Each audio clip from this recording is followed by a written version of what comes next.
Dad's not coming to your wedding." The text arrived on a Tuesday night, 2 weeks before my wedding day. I stared at my phone screen, sitting in my small apartment surrounded by seating charts and favor boxes. The message was from my stepmother, Diane. "Your father has decided to attend Bethany's career celebration instead. It's the same day, and this is more important for the family's future," she said. I read it 3 times, waiting for my hands to shake or tears to come. Neither happened. Instead, I felt something cold and clear settle over me. I set down my phone and picked up my wedding binder. Inside the front pocket was a cream envelope I'd prepared weeks ago, just in case. My fiancé, Malcolm, had called me paranoid when I'd started documenting things 6 months earlier. Now, as I pulled out the envelope and reviewed its contents, I felt only calm certainty. What Diane and my father didn't know was that I'd been expecting this. My name is Autumn Reeves, and I'm 29 years old. For most of my life, I played the role of the understanding daughter, the one who never complained when Dad missed my college graduation because Bethany had a dance recital. The one who smiled through family dinners, where every conversation centered on my younger sister's latest achievement.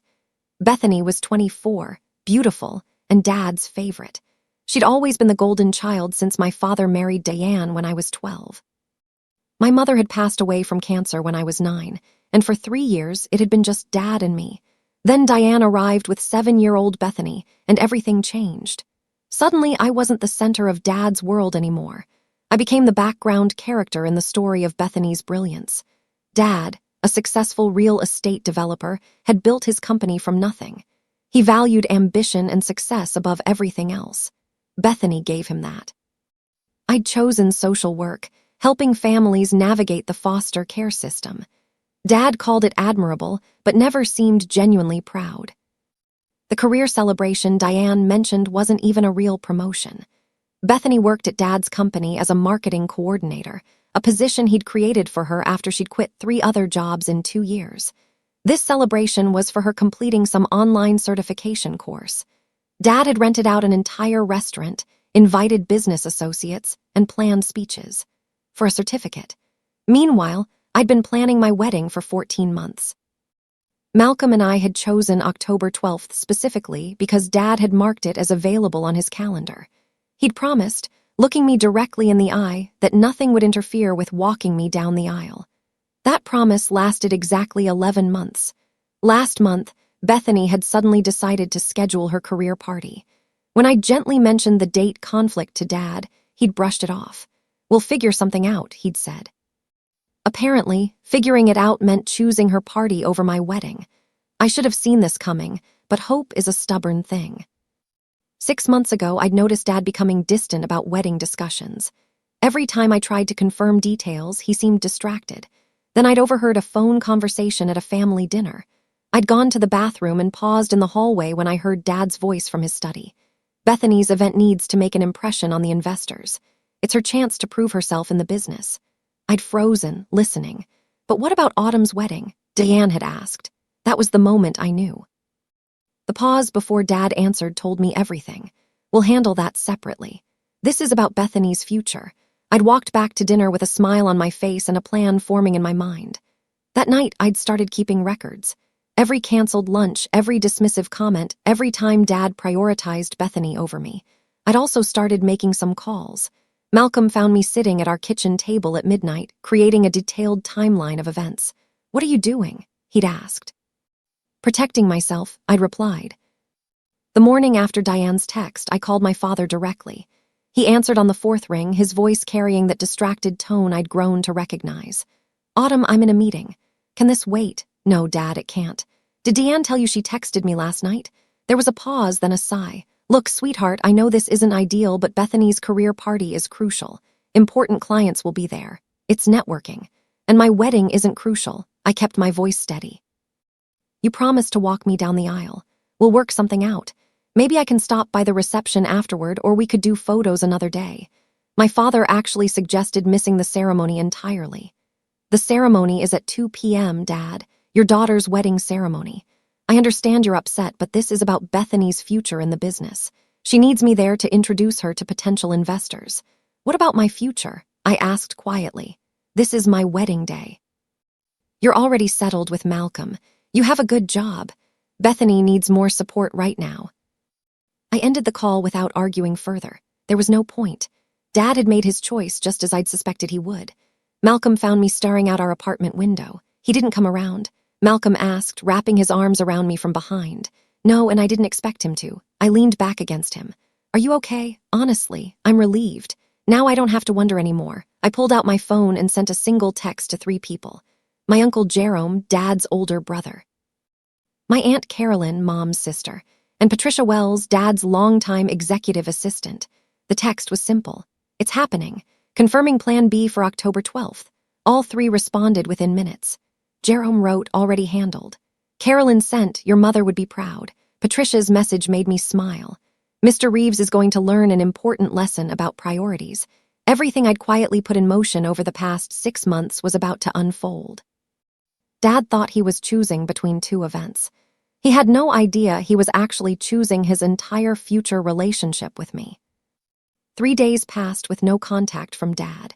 Diane sent another text saying I was being selfish and immature.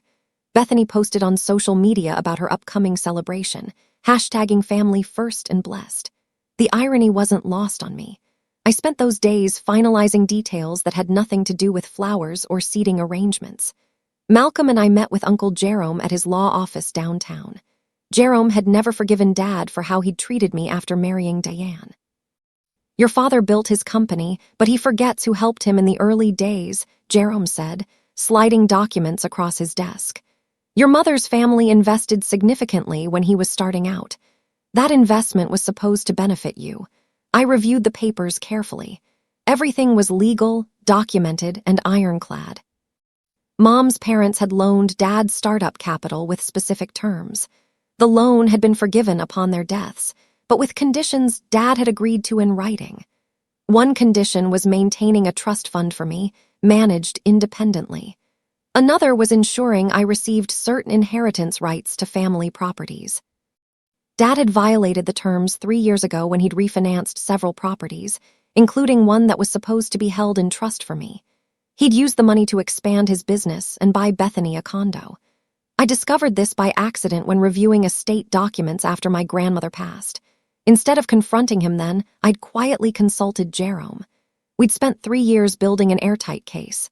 The timing is perfect, Jerome explained. The breach of trust terms means you can claim damages plus the current value of properties that should have been protected.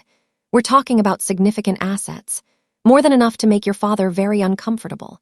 I wasn't doing this for money, though the financial security would be nice. I was doing this because Dad needed to understand that choices have consequences.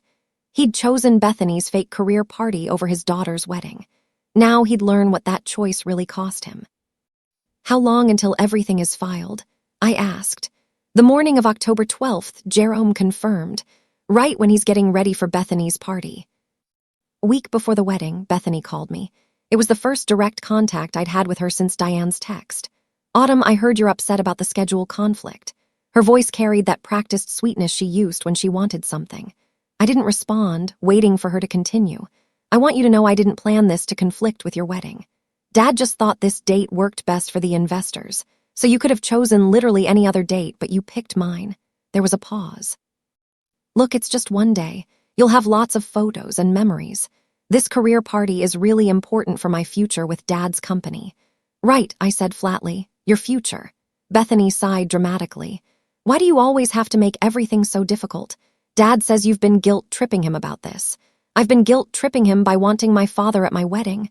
You're being selfish. This party could change my entire career trajectory.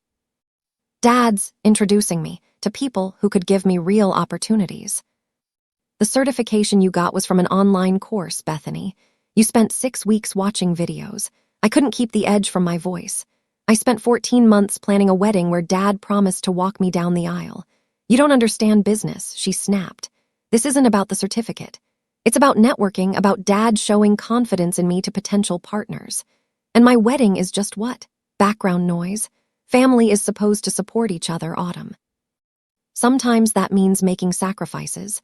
You're right, I agreed. Family should support each other. That's why it's so interesting Dad is choosing not to support me. That's different. You're already established. You have Malcolm, you have your career. I need Dad's help right now. What you need is to grow up and earn things yourself instead of having daddy create opportunities for you. The words came out harsher than I'd intended, but I didn't take them back. Bethany's voice turned cold. No wonder Dad doesn't prioritize you. You're bitter and jealous. She hung up before I could respond. 2 days before the wedding, Dad finally called again. Autumn, we need to talk about your attitude. Your attitude, not his choice to skip my wedding. That told me everything. Diane says you were rude to Bethany on the phone. I told her the truth, Dad. She didn't like hearing it. This family gathering is important for business reasons you don't understand. The investors coming to Bethany's party could mean major contracts. I understand perfectly, I replied calmly. You're choosing business over your daughter. You're choosing to support Bethany's fake career milestone over being present for one of the most important days of my life. It's not fake, and you're being dramatic. People miss family events for work reasons all the time. This isn't work, Dad. This is a party you're throwing for Bethany because she completed an online course. You didn't even come to my college graduation. That was different. Bethany had a dance competition. Right, I said softly. It's always different. There's always a reason why Bethany comes first. That's not fair. I've always provided for you, supported you. Financially, sure. But when's the last time you actually showed up for me? Dad went quiet for a moment. Then his voice hardened in that way it did when he'd made a final decision. I'm not going to argue about this. I've made my choice and I expect you to respect it. You can still have a beautiful wedding. I'll make it up to you afterward. How? I asked. How exactly will you make up for missing walking me down the aisle? We'll have a nice dinner, just us. We'll celebrate then. A dinner, I repeated. That's what you think will make up for abandoning me on my wedding day. I'm not abandoning you. Don't be melodramatic. You have Malcolm. You'll be fine. And with that, he hung up. I sat there holding my phone, feeling nothing but a strange sense of relief. The doubt was gone. Any hope that Dad might change his mind, any fantasy that he'd suddenly realize what he was doing, vanished. He'd made his choice. Now I could make mine without guilt. I called Uncle Jerome. He's not coming. Let's proceed with everything as planned. Consider it done, Jerome replied.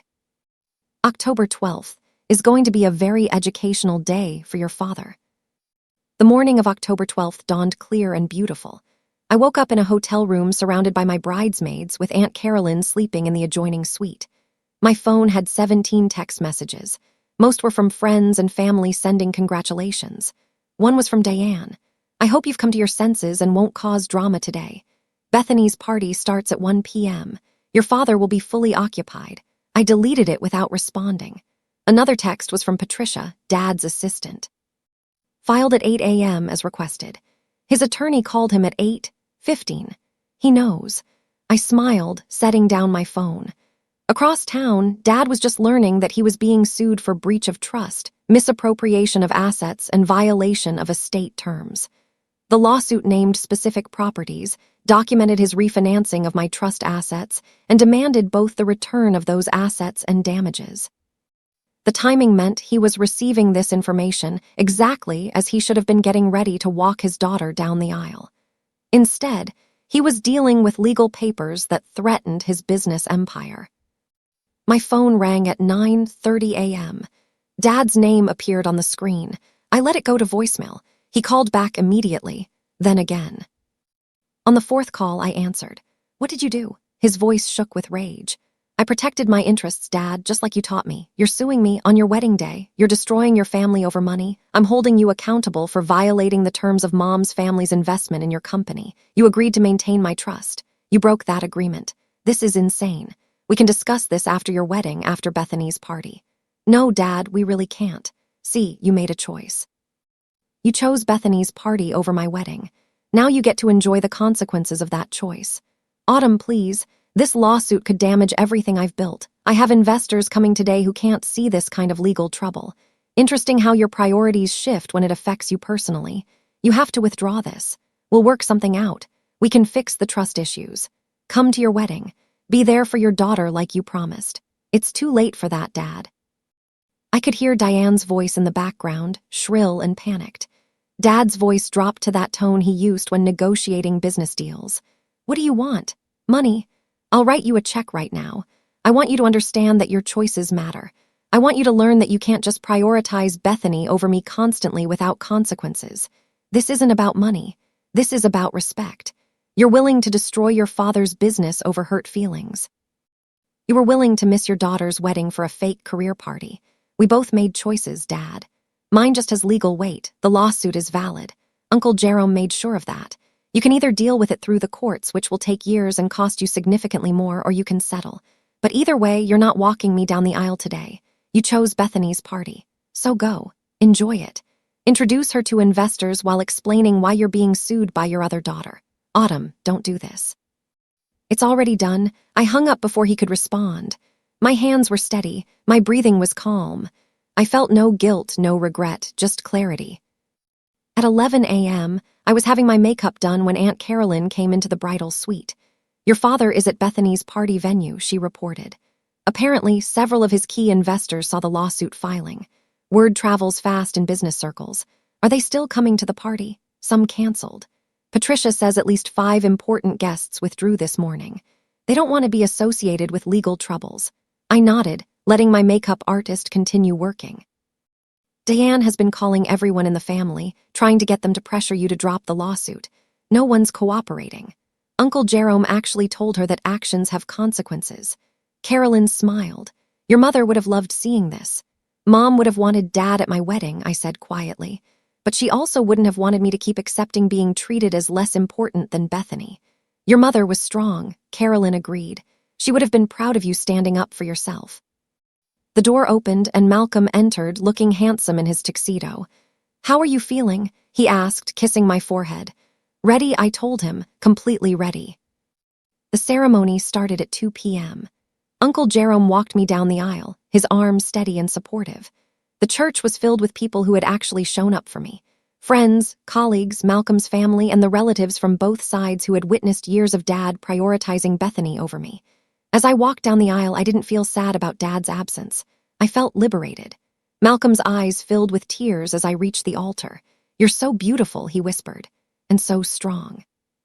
The ceremony was perfect. Our vows were heartfelt. When the officiant pronounced us married, the church erupted in applause. At the reception, Uncle Jerome gave a toast that subtly referenced standing by the people who matter most. Aunt Carolyn spoke about my mother and how proud she would be. No one mentioned Dad's absence directly, but everyone knew. The gifts and cards I received weren't just congratulations on my marriage. They were acknowledgments of my strength. Many included notes like proud of you or you deserve better. As Malcolm and I danced our first dance, my phone buzzed in my bridesmaid's purse. 17 missed calls from Dad. The reception ended at 10 p.m. Malcolm and I were scheduled to leave for our honeymoon to Costa Rica the next morning. As we arrived back at our hotel, exhausted and happy, I finally checked my voicemail.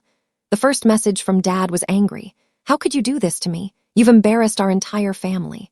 The second was desperate. Please, we need to talk about this. Withdraw the lawsuit and we'll work everything out. The third, recorded around 4 p.m., was different. His voice was defeated.